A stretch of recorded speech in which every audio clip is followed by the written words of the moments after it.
நண்பர்களுக்கு வணக்கம். நாம் இந்த பதிவில் எதை பற்றி பார்க்க போகிறோம் அப்படின்னா, தேவையில்லாத கெட்ட நீர்கள் சிறுநீர் வழியாக வெளியேற நாம் எந்த மாதிரியான உணவு முறையை பின்பற்றணும் அப்படிங்கிறத தான் நாம் இந்த இதில் பார்க்க போகிறோம்.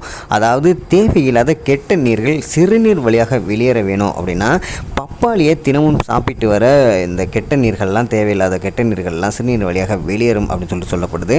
அடுத்ததாக சிறுநீரக கற்கள் கரைய நம்ம எந்த மாதிரியான உணவு முறையை பின்பற்றணும் அப்படின்னு சொல்லிட்டு பார்க்க போகிறோம். அதாவது வாழைத்தண்டை நம்ம வாரம் ஒரு முறையோ அல்லது 2 நாளைக்கு ஒரு முறையோ நாம் உணவு முறையில் பயன்படுத்தி வரும் பொழுது சிறுநீரக கற்கள் கரைய வாய்ப்புள்ளதாக கூறப்படுகிறது. மற்றொரு உணவு முறை என்ன சொல்கிறாங்க அப்படின்னா, பசலைக்கீரை சாற்றில் நெருஞ்சி முல்லை ஊற வைத்து பசும்பாலுடன் வேக வைத்து அதை பொடியாக்கி சாப்பிட்டு வந்தால் சிறுநீரக கற்கள் கரையும் அப்படின்னு சொல்கிறாங்க.